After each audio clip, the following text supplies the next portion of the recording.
how the water flows through the water cycle, and we talked about how it breaks through the ground, which is called what? When the water breaks through the ground? Infiltration, and then when it moves through the ground, percolation. And we talked about how that water flows to our groundwater, which comes out of our faucet. Once it goes through the water treatment center, and we drink it, and we wash with it, and I wash with it, you drink with it. I brush my teeth, you drink with it. All of that great stuff that we use water for. We talked about that. We also talked about how water flows into our large bodies of water. And we're going to be talking about more about that water in the large bodies of water, but let's take a look at what's in the large bodies of water. What's that made up of? And basically, underwater is just what?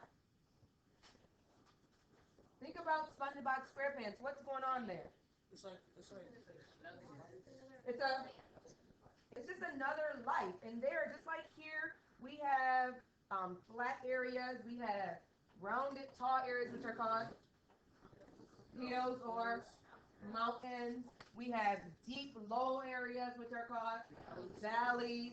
We have bumpy areas, which are little mountains or ridges, things like that. So does underwater. They have those things as well. Now, we can't get way deep, deep down underwater without the technology to really see what's going on. Maybe there is a bikini bottom down there happening. Maybe there isn't. I don't know. Maybe Nemo is trying to find his father down there. We really don't know what's going on. We do have scientific research that could tell us that some of those things are a little bit off.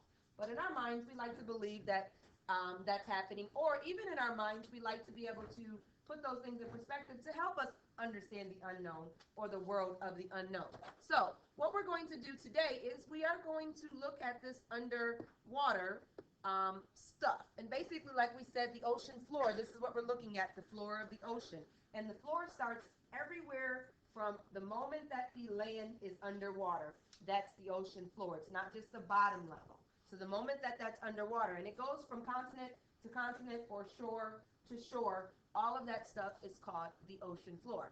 So the ocean floor is what underwater? What did we just say? Life or land. It's just land underwater.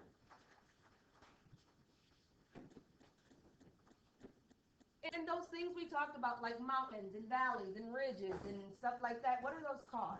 What features? Just like your facial features, things that make it up. These are just underwater features. Very good.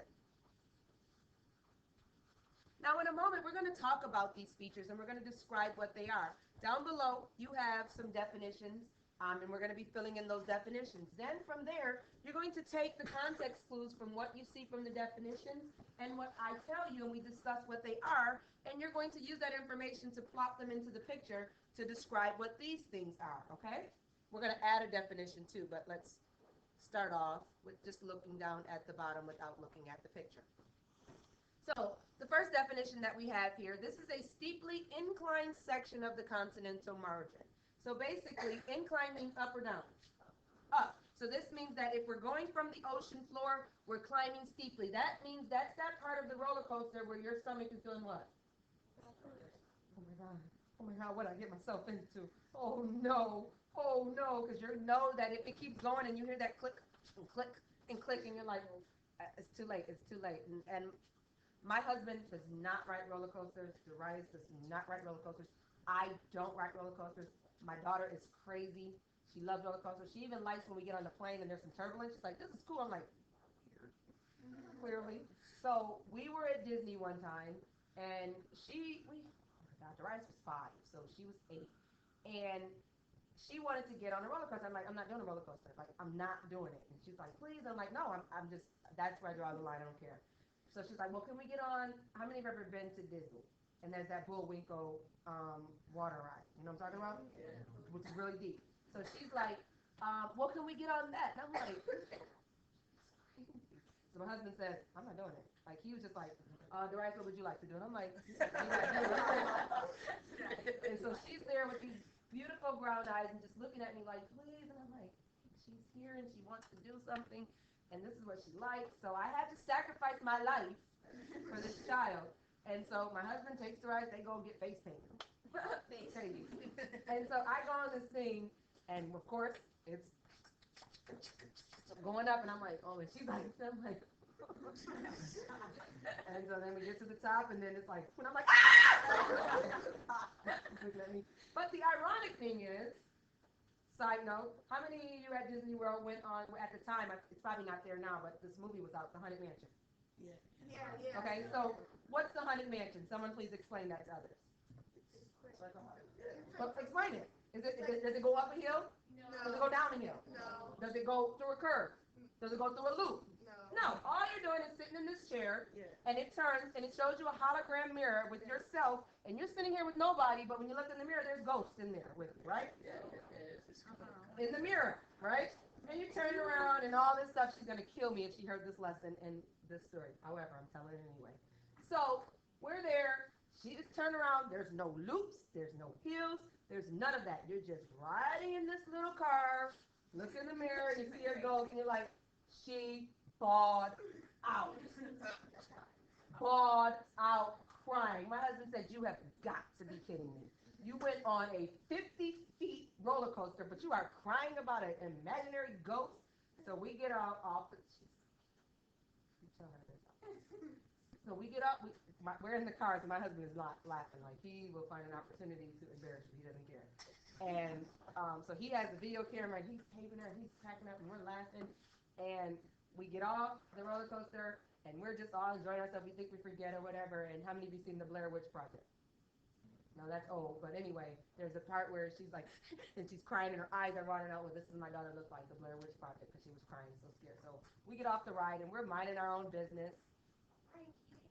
And we're minding our own business, and we're just, we think everything's over, and next thing you know, like at the time, now she's my height, but at the time she's like here, and she taps my husband, and she goes, he prays the tape. And he said, girl, shut up. And today, when we talk about it, she gets so mad. So mad. But anyway, okay, for those of you who are listening to the lesson, I'm sorry. Let's get back to the lesson. All right, so the steeply inclined, I almost forgot where we were. That's that up part going up of the earth from the floor, the very, very bottom of the floor, going up the land of the continent, because underwater is just a continent, because remember through Pangea, we learned that there's a possibility that part was probably never underwater. So oceans and things form when the continents split apart, according to the Pangea theory or the continental drift theory. But this is located between what we call the continental rise and continental shelf.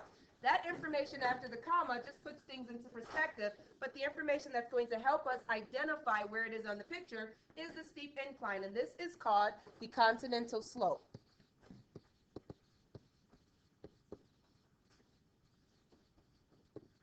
Because it slopes up or it slopes down, just like you learn about math about slopes.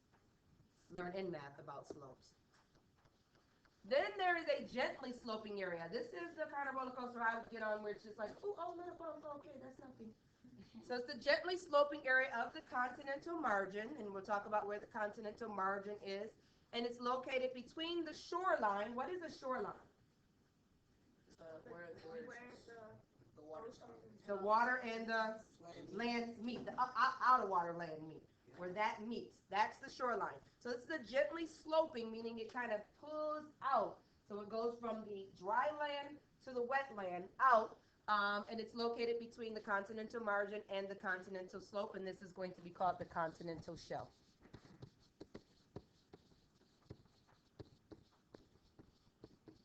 So like our shelves in our classroom or your shelves at home, that's like a countertop or shelf, it slopes out or pulls out from the wall. And a continental shelf could pull out very far to a part of the land that you don't go that far out of, because the water would be too high over your head, but that still be considered a shelf. It's not a very, very short area. All right, then you also have another gently sloping section of the continental margin, and this is located between the continental slope and the abyssal plain. A plain is an area that's flat. So that's going to be closer to the bottom of the floor. But once you get down the slope, there's a little part that will kind of rise a little bit to signify we're at the bottom, and this is called the continental rise.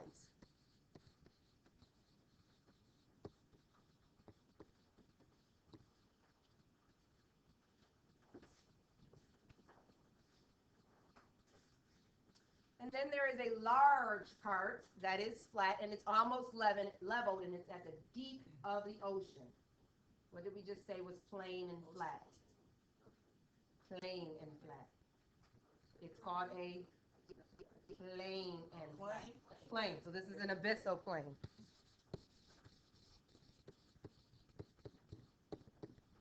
We call it an abyssal plain because it's deep in the abyss of the ocean.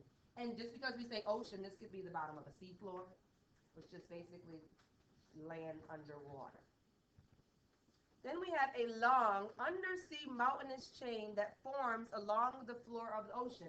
The way that it forms is sometimes we have divergent plates. That means that because our world is made up of plate tectonics, that means that the earth, and if you want to jot down some notes here, the way that this happens is the earth is pulled apart. And when it's pulled apart, it bunches together. See how my sweater, if I was to pull apart on one side and put on the other, those sides would bunch together because they're being pushed against something else.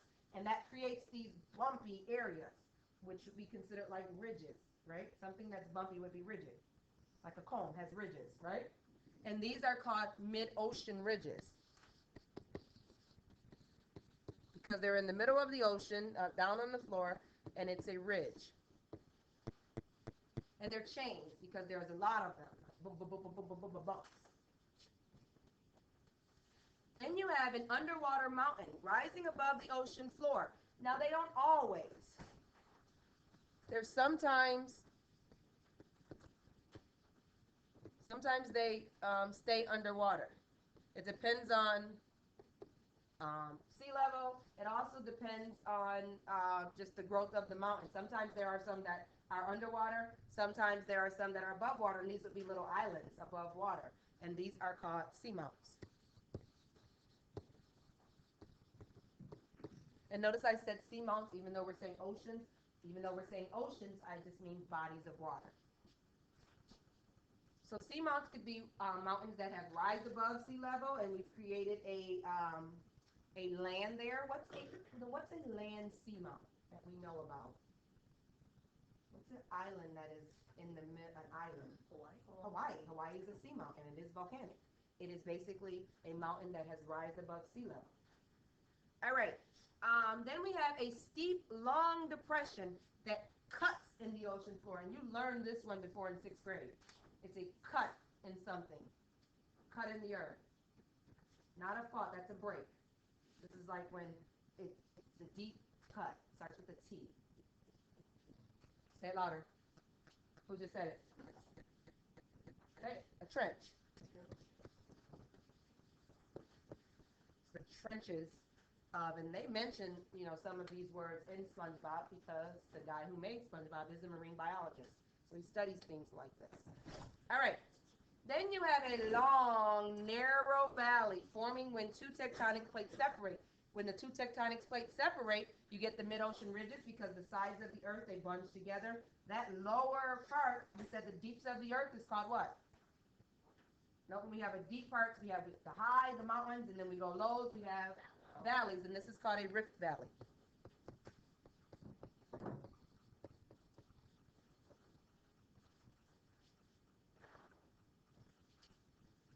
And the next one, this is the last one the only one we're going to write. We're going to add this.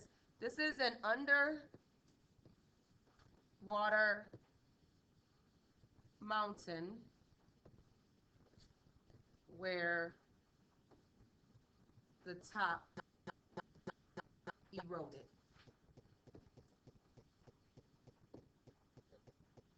And this is called a Gaia. Gaia.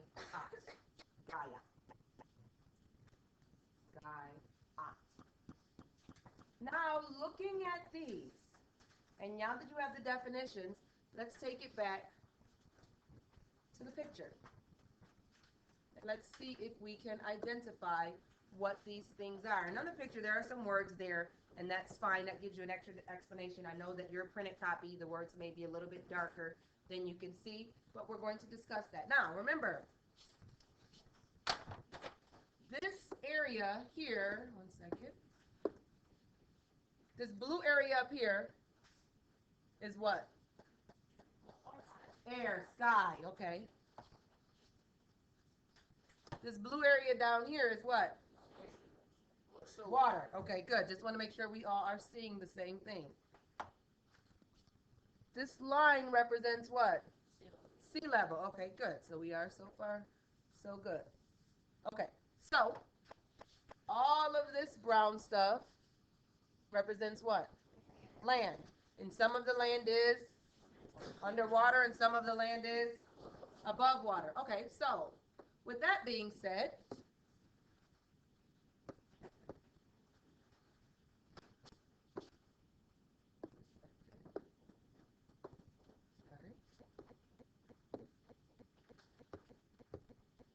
let's make it a sunny day. You don't have to, but I am. And on this sunny day,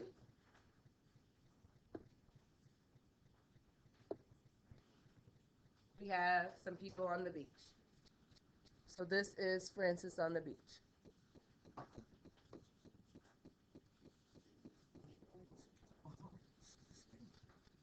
And yesterday Francis had some things coming out of his hair. I don't know what those things were. All right, and this is his hands, and he's reading a book. No, he's texting. Okay. This is Francis with a big smile on his face. I don't know what this is, but this is a hat because he doesn't want the sun in his face. So he has one of those hats with the propellers on it. Right? And those are his feet. Okay, so there he goes. We got to put some shorts on him and a shirt on him. Okay, so there's Francis on the beach texting. All right? Then at the beach, we also have Danica, but she's playing in the water. And Danica's going to be red because she got a little sunburn. I couldn't get all the colors to come out. And Danica has her swimsuit on, and she's playing in the water.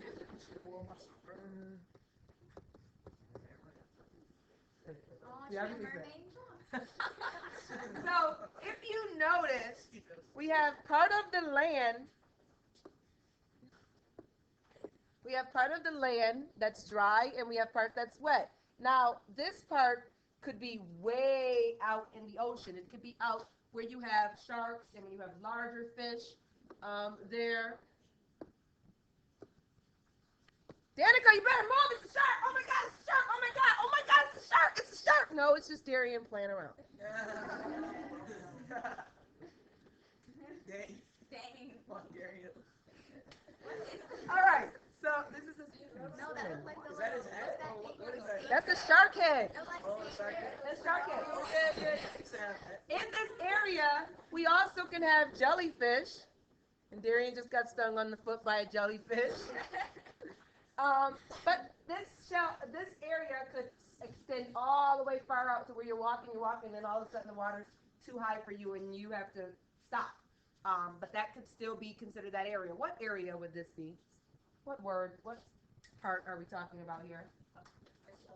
This is the Continental Shelf. This is the part that extends out. Then you have that area here where there's a decline if you're going down, or if you're coming from the floor and going up, it's an incline. What is that? This is the slope. Continental slope. Then as we get to the bottom, this is at the bottom of the ocean floor, but it's that little rise, and it's the continental rise. All of these are considered the continental margin.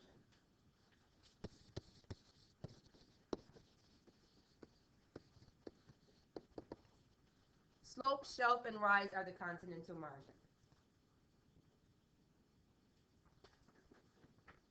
Here in this area, down, this is the floor. This is where you would see creatures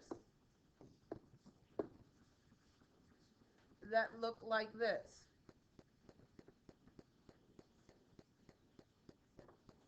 Oh, yeah.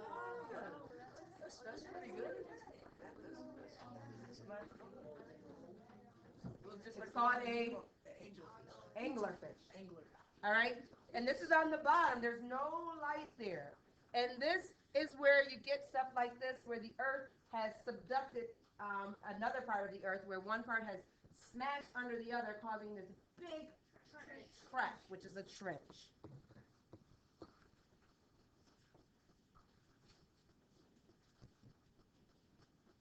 And then you have the flat area. This is the abyssal plain. Good. Now, remember I told you that sometimes underwater you get these little bumps. They're little mountains. They're not high enough to be up above the water. But the way that it happens is when the earth has been pulled apart and they kind of bump up against each other. Called what? This is the mid-ocean ridge.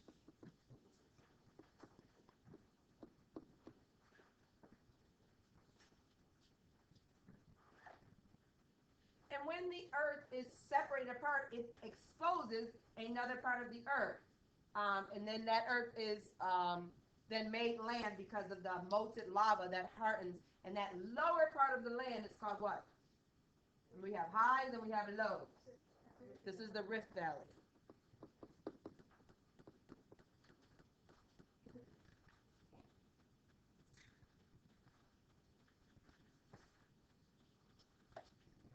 And then again, remember we have the parts of the earth that are tall areas, and sometimes they stay underwater. They're underwater, not staying, not like they decide, well, today we're going to be out in the water, and today we're going to be in the water.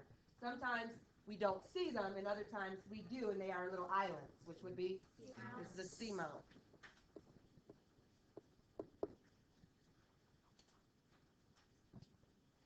And then when we have what looks like it was going to be a seamount, but the top of it has been eroded. This is your Gaia. Any questions about that? No? Then let's talk about how these parts of the ocean floor actually happen. If you flip your papers over, they're going to happen because of plate tectonics. And we're going to demonstrate and see how plate tectonics happen, or how plate tectonics react to one another to create these features of the earth.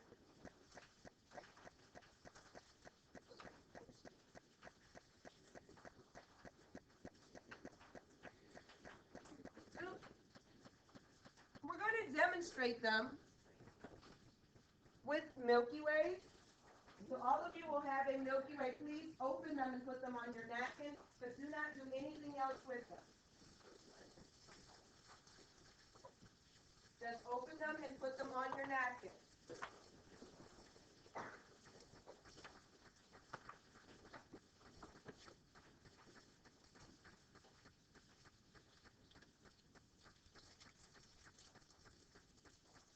Now we're not going to cut our Milky Way open or anything so we can see the center, because then we won't be able to do what it is that we need to do. But if you look at the picture that's up here, we all know what the inside of a Milky Way looks like, right? And we look at a picture here in case you do not know. And on the picture, we see that we have some chocolate on the outside covering that. And then when we look in the middle, we see we have some sweet caramel there, or some of you like to say caramel. And then we have this white mushy stuff, which is called nougat. We're going to use our Milky Way to demonstrate the Earth and how the Earth gets its features, whether it be underwater features or above water features that we've discussed. So the outer covering of our candy bar is going to represent the outer covering of our Earth, which is called the what? Earth's crust. Make sure that you label yours the Earth's crust.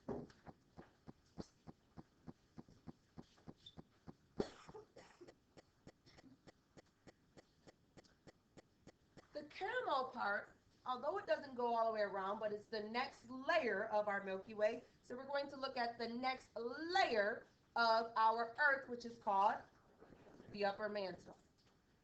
And that's going to be your caramel. That's also called the lithosphere. Who remembers what lithos is? Stone. All right. Then you have the next layer, which is represented by our nougat. This is the lower mantle. And this is a asthenosphere.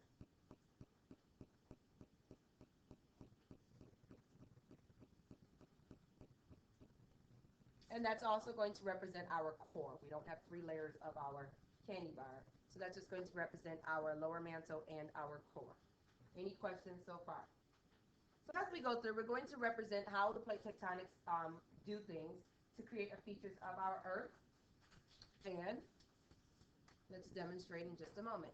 In a moment, you're going to use your thumb to lightly push and make small cracks in the Earth's surface, or also known as your candy bar. So watch as I do it so that you don't ruin your Earth. Take your thumb in the middle and just press down lightly where you create small cracks.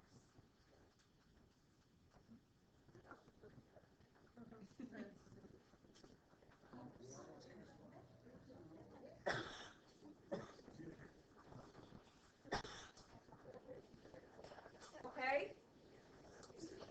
So now that we've done that, let's look at the questions that are being asked. Let's look at the questions that are being asked on the paper. What do we call cracks in the Earth's surface? Oh, you broke it or it's cracked. These are called faults. What do we call the large pieces of the Earth's crust? Tectonics or plates.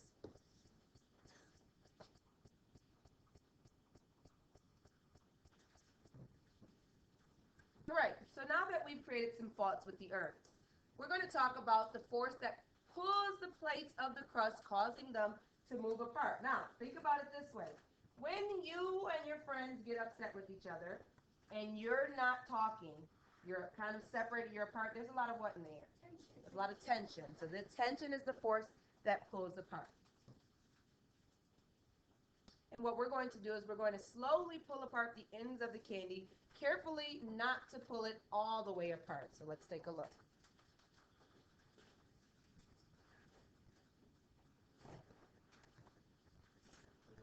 If you leave it flat, it works better. Notice I have not picked that candy bar up.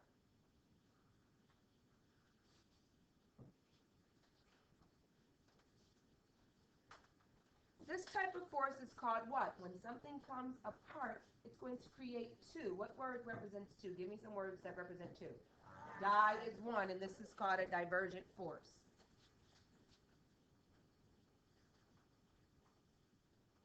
What happened? What did we observe when we pulled them apart? What do you see?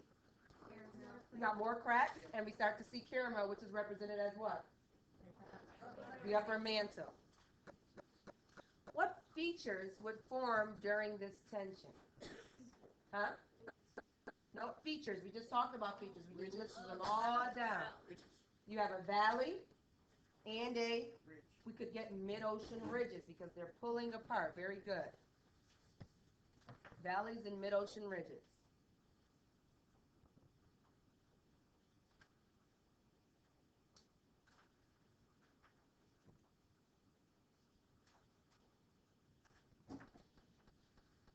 Got it? Okay. All right, then there's a force that pushes on the plates of the Earth's crust, causing them to move together. Now, the word that we're looking for, the force, a lot of you may recognize and identify it. It's something that's going to hold things together, hold it tight. It's going to pack stuff nicely so that nothing moves out of place. Gentlemen in basketball and ladies in basketball, you might know what I'm talking about. What do you wear for your sport to hold compression shorts? So what tension is holding things together? Compression. This is a force called compression that's going to push the Earth. It's compressed, pushing it together. So what we're going to slowly do is we're going to push the ends of the candy bar back together. But don't try to work at it where you're trying to fit it. Just take the ends and push it together and observe what happens. Don't try to fit it back. Just push the ends until push it together.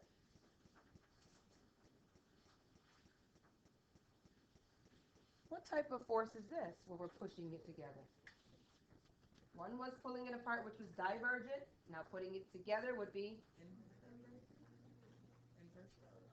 not in. Together. No, what word when you put stuff, don't even think about this right now. If you're putting stuff together, what word, give me some words when you're putting stuff together. Combine.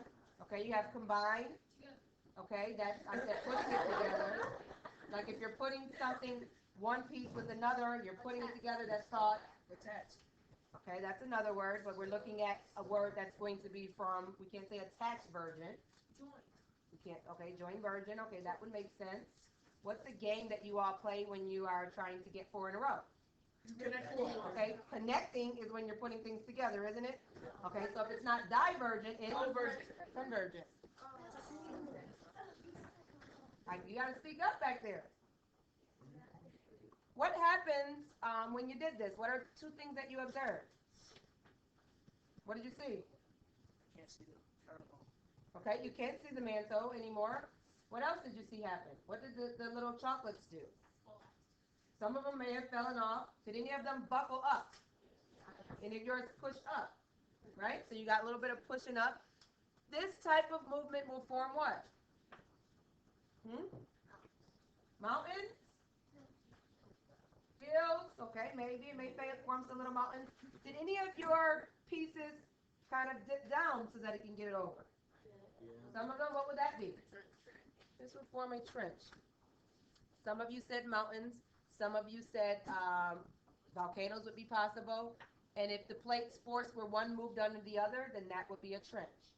So just putting them together, we got some mountains. This would also form a volcano because we're pushing it together and we no longer see that mantle stuff and that has to push out. We also may get some mid-ocean ridges with that. And then if anyone observed a piece of chocolate dipping out of another, then that would be a trench. When the chocolate dips under another, what is that called? And it's on your paper on the front. When one goes under, what word did we learn in Latin, which means under? Like if there was someone that came in here to work for me because I was absent, it would be okay, there we go. So this is subduction.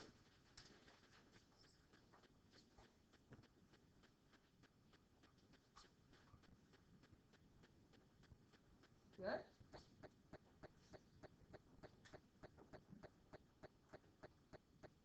All right. Then there is a force that is going to push the plates across, creating them to shift in two directions. One piece will shift one way, another piece will shift another way. Kind of like your scissors. When you're cutting, one piece goes one way, one goes another to cut. What's another word for cutting? Not splitting and cutting are not the same. There's another word that means cutting. Starts with an S off. Starts with an S. Slice. Okay, slice is one. Slit. Shear. This is called shearing. And in a moment, we're going to shear our candy bar. We're going to pull one way and pull one another way. So watch as I do it, and then you do it.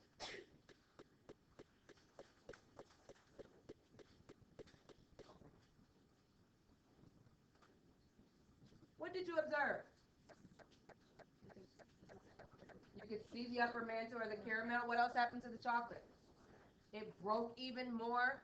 What is occurring when your earth suddenly moves? One moves one way, one moves another. What is this? Say it louder. Louder. This is an earthquake. If your earth suddenly shifts, this is an earthquake. And you've all created an earthquake just now. You didn't feel it?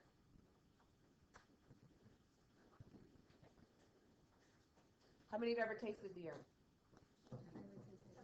Well, now you will. Eat your earth. This concludes this lesson.